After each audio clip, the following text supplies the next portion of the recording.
भगवान श्री कृष्ण के साथ वानासुर का युद्ध। श्री सुखदेव जी कहते हैं, परीक्षित, बरसात के 4 महीने बीत गए परंतु अनिरुद्ध जी का कहीं पता न चला। उनके घर के लोग इस घटना से बहुत ही शोकाकुल हो रहे थे। एक दिन नारद जी ने आकर अनिरुद्ध का सोनितपुर जाना, वहाँ बानासुर के सैनिकों को हराना और फिर नागपाश में बांधा जाना, यह सारा समाचार कह सुनाया। तब श्री कृष्ण को ही अपना आराध्य देव मानने वाले जदुवंशियों ने सोनितपुर पर चढ़ाई कर दी। अब श्री कृष्ण और बलराम जी के साथ उनके अनुयायी सभी जदुवंशी प्रद्युम्न, सात्की, गद, सांब, सारण, नंद, उपनंद और भद्रानी ने 12 अक्षोहिणी सेना के साथ व्यूह बनाकर चारों ओर से बानासुर की राजधानी को घेर लिया।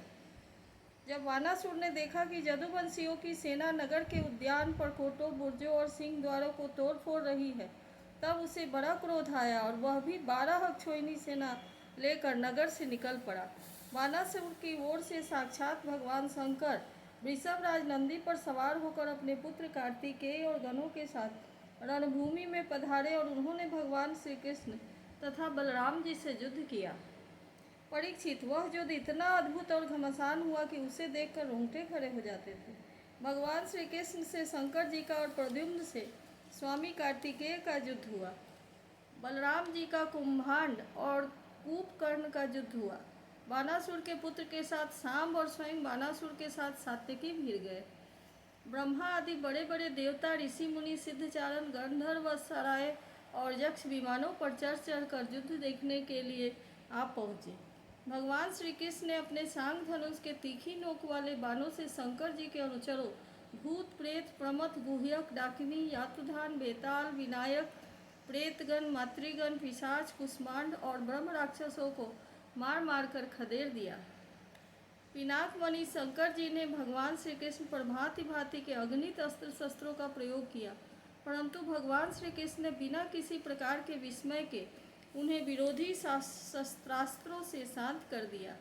भगवान श्री कृष्ण ने ब्रह्मास्त्र की शांति के लिए ब्रह्मास्त्र का, वायाव्यास के लिए पर्वतास्त्र का और आग्नेयास्त्र के लिए पर्यंत्यास्त्र का और पशुपतास्त्र के लिए नारायणास्त्र का प्रयोग किया।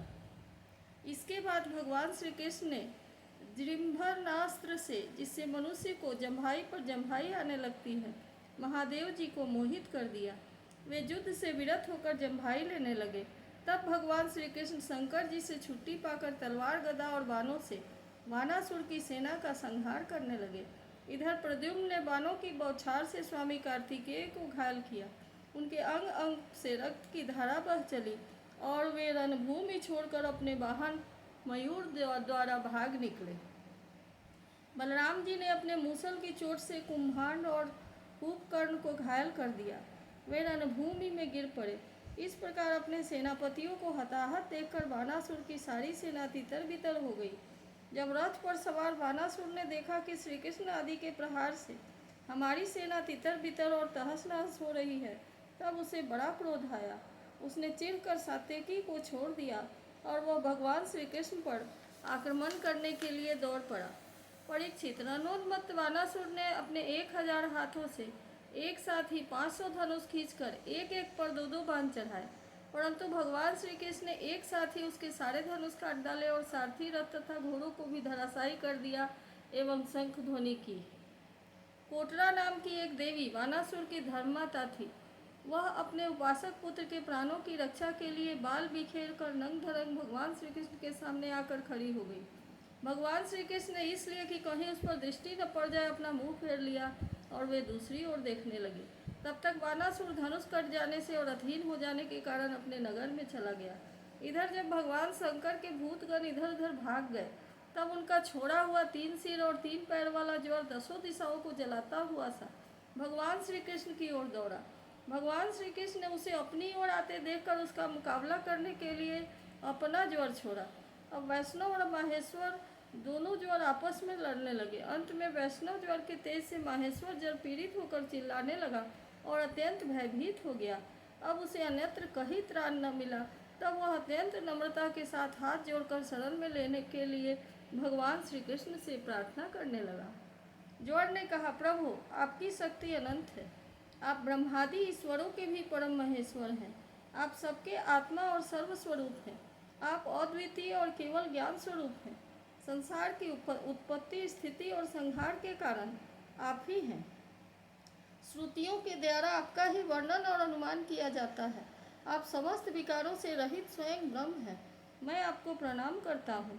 काल, दैव, अदृष्ट, कर्म, जीव, स्वभाव, सूक्ष्म भूत, शरीर, सूत्रात्मा, प्राण, अहंकार, एकादश इंद्रिया और पंचभूत, इन सब का संघात लिंग शरीर और बीजांकुर न्याय के अनुसार उससे कर्म और कर्म से फिर लिंग शरीर की उत्पत्ति, यह सब आपकी माया है। आप माया के निषेध की परम अवधि हैं। मैं आपकी शरण ग्रहण करता हूँ। प्रभु, आप अपनी लीला से ही अनेकों रूप धारण कर लेते हैं और देवता, साधु तथा लोक मर्यादाओं का पालन पोषण करते हैं। साथ ही उन्मार्गगामी और हिंसक असुरों का संहार भी करते हैं। आपका यह अवतार पृथ्वी का भार उतारने के लिए ही हुआ है। प्रभु, आपके शांत, उग्र और अत्यंत भयानक दुस्सह तेज ज्वर से मैं अत्यंत संतप्त हो रहा हूँ। भगवान, देहधारी जीवों को तभी तक ताप संताप रहता है जब तक वे आशा के फंदों में बंधे रहने के कारण आपके चरण कमलों की शरण नहीं ग्रहण करते। भगवान श्री कृष्ण ने कहा, त्रिशिरा, मैं तुम पर प्रसन्न हूँ। अब तुम मेरे ज्वर से निर्भर हो जाओ। संसार में जो कोई भी हम दोनों के संवाद का स्मरण करेगा उसे तुमसे कोई भय न रहेगा। भगवान श्री कृष्ण के इस प्रकार कहने पर माहेश्वर ज्वर उन्हें प्रणाम करके चला गया। तब तक बानासुर रथ पर सवार होकर भगवान श्री कृष्ण से युद्ध करने के लिए फिर आ पहुंचा। परीक्षित, बानासुर ने अपने 1000 हाथों में तरह तरह के हथियार ले रखे थे। अब वह अत्यंत क्रोध में भरकर चक्रपाणी भगवान पर बाणों की वर्षा करने लगा।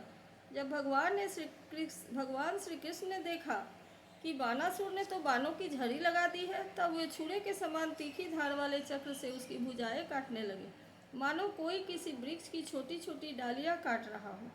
जब भक्त वत्सल भगवान शंकर ने देखा कि बानासुर की भुजाएं कट रही हैं, तब वे चक्रधारी भगवान श्री कृष्ण के पास आए और स्तुति करने लगे। भगवान शंकर ने कहा, प्रभु, आप वेद मंत्रों से तात्पर्य रूप से छिपे हुए परम ज्योति स्वरूप परम ब्रह्म हैं। शुद्ध हृदय महात्मागण आपके आकाश के समान सर्वव्यापक और निर्विकार निर्लेप स्वरूप का साक्षात्कार करते हैं। आकाश आपकी नाभि है, अग्नि मुख है और जल बीज, स्वर्ग सिर, दिशाएं कान और पृथ्वी चरण है, चंद्रमा मन, सूर्य नेत्र और मैं शिव आपका अहंकार हूँ। समुद्र आपका पेट है और इंद्र भुजा, धानादि औषधियाँ रोम है, मेघ केश है और ब्रह्मा बुद्धि, प्रजापति लिंग है और धर्म हृदय। इस प्रकार समस्त लोक और लोकांतरों के साथ जिसके शरीर की तुलना की जाती है, वे परम पुरुष आप ही हैं। अखंड ज्योति स्वरूप परमात्मन, आपका यह अवतार धर्म की रक्षा और संसार के अभ्युदय अभिवृद्धि के लिए हुआ है। हम सब आपके प्रभाव से ही प्रभान्वित होकर सातों भुवनों का पालन करते हैं। आप सजातीय, विजातीय और स्वगत भेद से रहित है।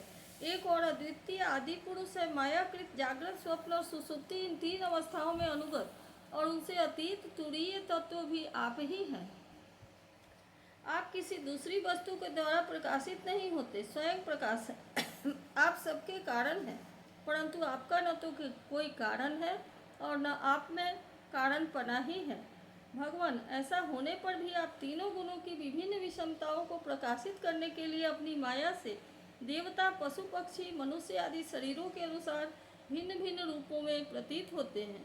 प्रभु, जैसे सूर्य अपनी छाया बादलों से ही ढक जाता है और उन बादलों तथा विभिन्न रूपों को प्रकाशित करता है, उसी प्रकार आप तो स्वयं प्रकाश हैं, परंतु गुणों के द्वारा मानो ढक जाते हैं और समस्त गुणों तथा गुणाभिमानी जीवों को प्रकाशित करते हैं। वास्तव में आप अनंत हैं।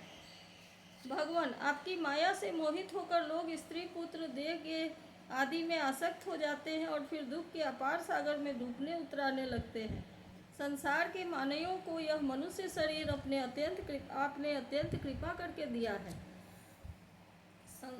जो पुरुष इसे पाकर भी अपनी इंद्रियों को वश में नहीं करता और आपके चरण कमलों का आश्रय नहीं लेता, उसका सेवन नहीं करता, उसका जीवन अत्यंत शोचनीय है और वह स्वयं अपने आप को धोखा दे रहा है। प्रभु, आप समस्त प्राणियों के आत्मा, प्रियतम और ईश्वर हैं। जो मृत्यु का ग्रास मनुष्य आपको छोड़ देता है और अनात्म, दुख रूप एवं तुच्छ विषयों में सुख बुद्धि करके उनके पीछे भटकता है, वह इतना मूर्ख है कि अमृत को छोड़कर विष पी रहा है। मैं ब्रह्मा, सारे देवता और विशुद्ध हृदय वाले ऋषि मुनि सब प्रकार से और सर्वात्म भाव से आपके शरणागत हैं, क्योंकि आप ही हम लोगों की आत्मा, प्रियतम और ईश्वर हैं। आप जगत की उत्पत्ति, स्थिति और प्रलय के कारण हैं। आप सब में सम, परम शांत, सबके सुहृद आत्मा और इष्ट देव हैं। आप एक अद्वितीय और जगत के आधार तथा अधिष्ठान हैं। हे प्रभु, हम सब संसार से मुक्त होने के लिए आपका भजन करते हैं। देव, यह वानासुर मेरा परम प्रिय, कृपा पात्र और सेवक है। मैंने इसे अभय दान दिया है। प्रभु, जिस प्रकार इसके परदादा दैत्यराज प्रहलाद पर आपका कृपा प्रसाद है, वैसा ही कृपा प्रसाद आप इस पर भी करें। भगवान श्री कृष्ण ने कहा, भगवान, आपकी बात मानकर आप जैसा चाहते हैं मैं इसे निर्भय किए देता हूँ। आपने पहले इसके संबंध में जैसा निश्चय किया था, मैंने इसकी भुजाएं काटकर उसी का अनुमोदन किया है। मैं जानता हूँ कि बानासुर दैत्यराज बलि का पुत्र है, इसलिए मैं भी इसका वध नहीं कर सकता, क्योंकि मैंने प्रहलाद को वर दे दिया है कि मैं तुम्हारे वंश में पैदा होने वाले किसी भी दैत्य का वध नहीं करूँगा। इसका घमंड चूर करने के लिए ही मैंने इसकी भुजाएं काट दी है। इसकी बहुत बड़ी सेना पृथ्वी के लिए भार हो रही थी, इसलिए मैंने उसका संहार कर लिया है। अब इसकी 4 भुजाएं बच रही है, ये अजर अमर बनी रहेंगी। यह बानासुर आपके पार्षदों में मुख्य होगा। अब इसको किसी भी प्रकार का भय नहीं है। श्री कृष्ण से इस प्रकार अभय दान प्राप्त करके बानासुर ने उनके पास आकर धरती में माथा टेका, प्रणाम किया और अनिरुद्ध जी को अपनी पुत्री उषा के साथ रथ पर बैठाकर भगवान के पास ले आया। इसके बाद भगवान श्री कृष्ण ने महादेव जी की सम्मति से वस्त्रालंकार विभूषित उषा और अनिरुद्ध जी को एक अक्षोहिणी सेना के साथ आगे करके द्वारका के लिए प्रस्थान किया। इधर द्वारका में भगवान श्री कृष्ण आदि के शुभागमन का समाचार सुनकर झंडियों और तोरणों से नगर का कोना कोना सजा दिया गया। बड़ी बड़ी सड़कों और चौराहों को चंदन मिश्रित जल से सींच दिया गया। नगर के नागरिकों, बंधु बांधवों और ब्राह्मणों ने आगे आकर खूब धूमधाम से भगवान का स्वागत किया। उस समय शंख, नगारों और ढोलों की तुमिल ध्वनि हो रही थी। इसी प्रकार भगवान श्री कृष्ण अपनी राजधानी में प्रवेश किया। परीक्षित, जो पुरुष श्री शंकर जी के साथ भगवान श्री कृष्ण का युद्ध और उनकी विजय की कथा का प्रातःकाल उठकर स्मरण करता है, उसकी पराजय नहीं होती। इति श्रीमद्भागवते महापुराणे पारमहंस्यां संहितायां दशम स्कंधे उत्तरार्धे अनिरुद्धायनं नाम 33 तमोध्याय।